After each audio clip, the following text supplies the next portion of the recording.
Are women more valuable than men? Yes. Why? Why? Because we're better. Because they can give birth to children and we can't. Because we give birth. And without women, you wouldn't be able to have kids. I mean, without men, you wouldn't be able to have kids technically. But like, who's going to raise them, you know? So if a woman can't have kids, does that mean she's less valuable? No. No. So what makes women more valuable even if they can't have kids? Because we're awesome, understanding, better communicators. I feel like we think logically, you know? They're nicer to look at in the end. I'll say that. Women have value, don't get me wrong, but like somewhere behind that valuable woman is a man instilling that value in her. Because a woman is soft. She's power, she's God. She's able to have a child, so you can give her the world, but it's not even big enough for her. Can a woman have a child without a man's seed? I believe so. How? That's a question up for y'all to answer. Well, I mean, scientifically, it's never been proven that a woman can have a child without a man's seed. So why are women looked at as God, as the creators of life, when they can't do it without a man? That's a great question, and that's something I've been wrapping my head around for many years trying to figure out. Why do we treat women so high when a man is 50% of the reason why a child is born? It's a simp mentality, you know, like it's a mindset that's gone on for hundreds and hundreds of years, you know, like people are programmed to think they have to save a woman. Is it a man's job to protect women? At times, yeah, it is. Why is that? Because we come from a woman, got our name from a woman, and our game from a woman. You hear me? But women also come from men. It's just how life is, and that's how it's always going to be. Remember what I told you. It's been like this beginning of time. I feel like without women, you wouldn't really have world order, you know? Like, who causes all the wars and all the problems? It's men, right? Why do we blame the male gender for causing war and violent crime when men are the biggest victims of war and violent crime? Damn. This is a great question. Why do we blame the male gender for causing war and violent crime when men are the biggest victims of war and violent crime? Because they tend to insert themselves within the violent crimes and war. The ones who fight the war get blamed, not necessarily the ones who cause the war. I don't know that men are the biggest victims. I think men are definitely victims, but I think families are victims. I think children are victims. Now, if men were more valuable in society, why would they be the first ones sacrificed in war? Because they're not valuable. There's a concept called male disposability. We as a culture don't care about the problems that uniquely or disproportionately impact men. Male homelessness, 3/4 of men, male suicide, 80% of men, war deaths, 99.999% of men. We don't care as a culture about anything that impacts men. The best you'll hear is people talking about men's mental health, and it's always followed by so they can be productive and help the culture. Mental health, physical health, all that has been looked aside unless they're bringing something to the table, whether it be financial or whether it be security in some sort of way in the household these days. I'm not quite sure what happened and how that happened, where men and their needs are looked over. Is having a child the most selfish thing you can do, or is it the most unselfish thing you can do? Unselfish. Why? Why? Because as soon as you have a child, then everything else is second to that child. You put the child first. Are women doing the world a favor by having kids? Doing the world a favor? No, I think the world's overpopulated. Do you think women are doing the world a favor by having kids? Yes. Aren't they just creating more traffic? Yeah, I guess so, yeah. We are the queens of the universe. Men have forgot that we are the queen of the universe. We are the womb. Without us, we cannot create life. This universe would not thrive without women. And men seem to forget that, and women give that power to men to forget that. Do women create life or do women carry life? We do both. I mean, doesn't it take two people? It does. However, if you have an island with 12 men and 1 woman, you would have a thriving society. However, if you have 12 women and 1 man, you would only have a limited society, and it would not grow on from here on out. For 100 years, you would not have anything. But don't men create more life since they can get more women pregnant?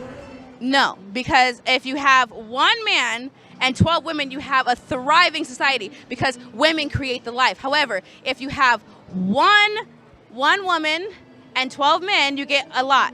With 12 men and 1 woman, you get more. If a man can impregnate multiple women a day, why do women often consider themselves to be the creators of life? Probably because we grow a child in our womb. Men are involved in the actual insemination, but to nurture a child and to have your body grow and produce that life, it means something so much larger than just inseminating an egg. I don't know if this is the answer you're looking for, but this is why male birth control needs to be a thing. Why are my hormones being messed up when I can only have one baby? And literally, like you said, men can impregnate so many women. If women pride themselves on being able to repopulate a society, why are women often the ones pushing for monogamy? Because we want to feel special. Monogamy is something that only benefits a woman. It's not something that actually makes sense. It's just an idea that makes them feel good in their own head. Can you name some controversial women's issues? Abortion rights, equal pay. Like abortion rights, women's rights, equal pay, equal opportunity. Male privilege is a very real thing. We still see pay gaps. We still see, we can't walk home from the bars at night. How can 1 minute feminists claim they can't walk down the street at night by herself, but the next minute claim that they can fight in wars as good as men do? Damn. Whoa. I mostly feel comfortable walking down the street by myself in most situations, not all. But I've also never been to war, so. I know there's things you can protect yourself nowadays, but if you swear you can't walk down the street by yourself, then don't even talk about fighting in the war, because you'll get your head blown off real fast. I feel like the war with women on women, I feel like if we really want to get to a better place with feminism, then we need to bring each other up and not see each other as competition. Can you name any men's issues? Treating women right. Oh my God, suicide for men. Really, no one actually understands how bad that is. Everybody make it seem like it's only female and kids, but I feel like men, their race is worse than women.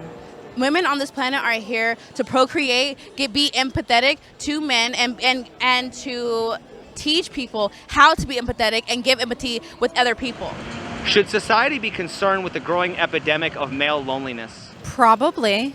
I mean, it's definitely a concern along with, the million other concerns. But yes, male loneliness is a problem. I think men have to worry about that, but us as women, that's not our problem right now, and we're definitely being a lot more self-sufficient. So that's definitely a male problem to deal with. Men handle loneliness very different than how women handle loneliness, and I feel like the way men handle it could be dangerous to themselves and others. One day they might decide to end it all, and now everybody's sad and depressed. When that man was asking for help, nobody cared. Can men be improved by shaming them? No. I don't think you can improve anyone by shaming them. So we can't improve women by shaming them either, right? No. Understanding and communication is the only thing that's going to improve all of us. If women won't change for men, why do we keep expecting men to step up and change for women? I'm not sure, but I do know when women walk around with fake lips, fake nails, fake boobs, fake hair, fake tan, and they want a real man, that throws me all the way off. I don't know if it's much of a change. I think it's just demanding to be treated equally. If men are more valued in society, why would they be the first ones sacrificed in war? Damn, that's a great question. I guess just because the females feel like we're more, that's a masculine job, a masculine duty. If being a masculine man means accepting the burden of others, why would anyone want to be a man by that definition? It shows selflessness and humility and the willingness to accept somebody else. If being masculine is a natural process, why are men often shamed to be sculpted that way? I think that because that's what's been shown in society, in our movies and media and TV for so long, that a different version of man has just become more socially accepted. Why don't we acknowledge historically that if women had it bad, men usually had it worse? Weren't men also oppressed? Not as much as women were. Well, how were women more oppressed than men? I mean, back then women had no rights, really. They couldn't vote, they couldn't go to work, stuff like that. And stuff like, stuff like in the Middle East, certain things women can't do over there as well. Didn't men have harsher tasks placed upon them? Weren't men sacrificed under more hazardous conditions?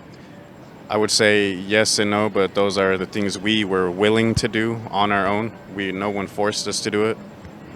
So men weren't forced to be drafted or work in the coal mines or...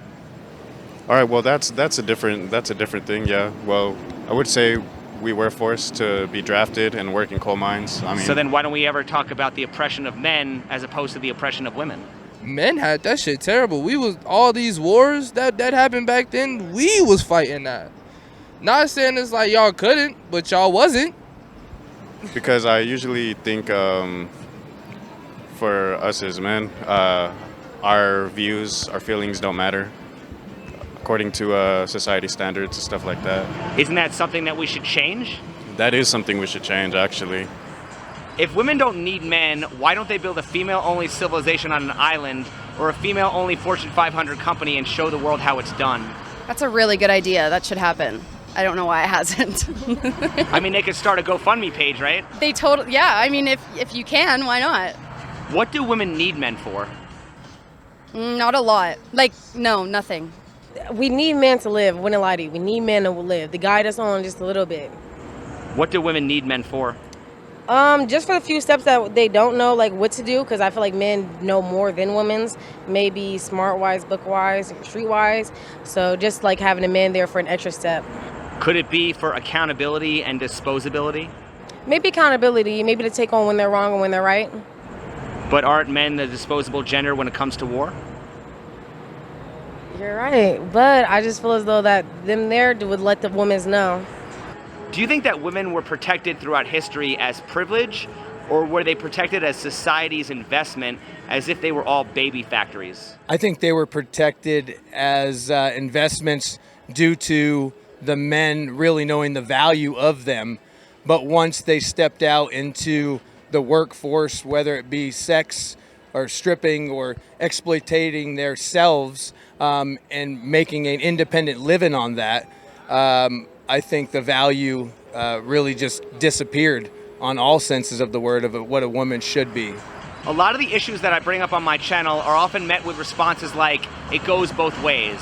Yeah. If it does go both ways, why do women dominate the mainstream media when they talk about women's issues while men's issues are forced to remain online?